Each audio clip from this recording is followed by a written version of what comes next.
Hey, this is a call out to returned missionaries. I'm speaking to you. Why am I speaking to you? Because you have an opportunity after serving the Lord for 2 years or 18 months, whatever it may be for you, to come home and engage in life with new tools in the tool belt, tools to help prepare you to be an amazing disciple dad or mom, and tools that will enable you to serve your neighbor, to love your community, to figure out what your talents are and to share them with the world. But you have to utilize those tools. I remember I was in the Missionary Training Center and just finished reading the Book of Mormon for the first time. And I discovered that Jesus Christ appeared to the American people out in his resurrected state. Blew my mind. And I spent the first 6 months of my mission learning the gospel, because I wasn't raised in an active family as members of the church that I belong to. They didn't attend church with me, for example. We didn't do scripture study. We didn't do family home evenings. We didn't have those things. So when I entered the Missionary Training Center, a lot of my colleagues or fellow missionaries, they had that basic understanding of the gospel, how to pray, what it meant to pray, what the scriptures were, had several scriptures memorized, knew the stories. I didn't know any of it. And I spent the first 6 months of my mission plodding along, diving deep, like, oh, okay, so I'm learning a language, Mongolian, and I'm learning the gospel. So I'm diving, I'm just enjoying this. I'm just eating it up, feeling overwhelmed, but eating it up.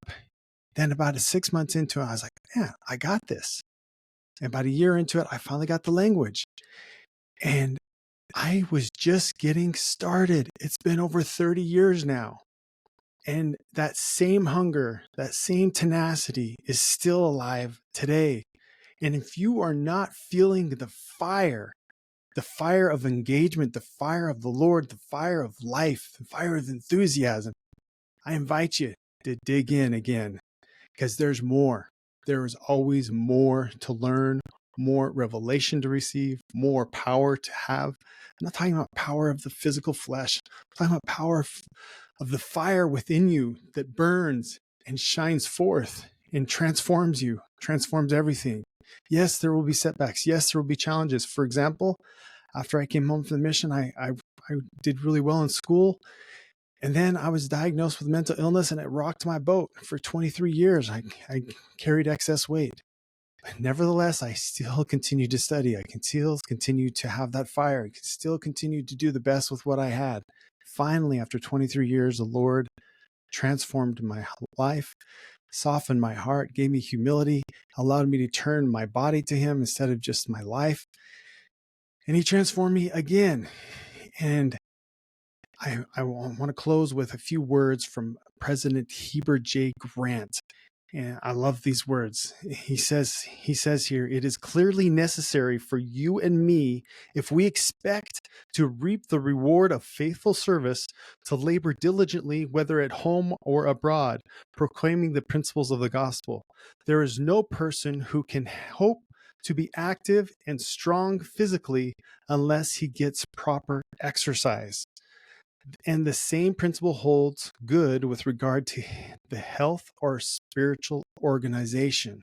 Love that, love that, love that. So we need to have an organization. We need to be spiritually organized. We need to spiritually feast upon the words of Christ daily. And then that's my insert. On top of that, he goes on to say this, but it seems that in too many cases, in a very short time after their return home from a mission, that is, they lose their interest and settle down. What do they settle down to? Confining their labors to their own immediate affairs. I'm telling you, Mr. or Mrs. Return Missionary, brother and sister Return Missionary, if it's all about you and that's all you think about, that's all you're going to get.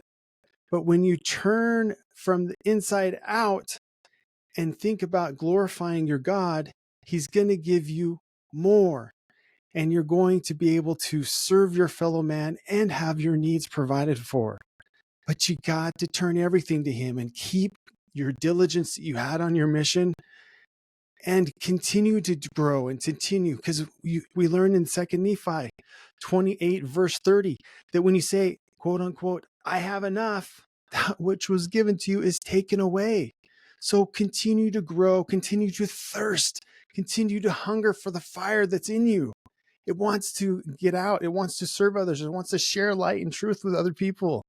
Whatever your talents may be, whether you're a musician, an artist, an author, whatever it may be, he wants you to share your talents so that you can lift and inspire one another.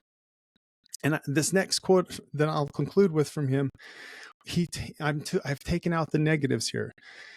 And he says, the man who goes out to preach the gospel and makes a successful missionary, if he continues to exercise himself and interest himself in the spiritual welfare of his fellow beings after he returns home, he will enhance the spirit he had while in the mission field, or missionary field. I'm telling you, there is so much more. You can have that same fire you had as a missionary day to day, to be a father, to be a husband. And if you don't have a family yet, you can have that same fire to go and serve the young ladies that you ask out on dates and just have a great time. And when you see reciprocity and a connection, then take things to the next level and prepare yourself to be a disciple dad and situate yourself so that you can homeschool, so you can be part of your children's education. They are the pearls. They are priceless. They are God's children, and you have stewardship to help them come to know him by knowing you. So thank you for joining me today. If you're a return missionary, this message is especially for you. Dive into the truth. Continue to hunger, because you will be filled with fire and with love and compassion and understanding and power to overcome challenges and turn your weakness, which are gifts, into strengths.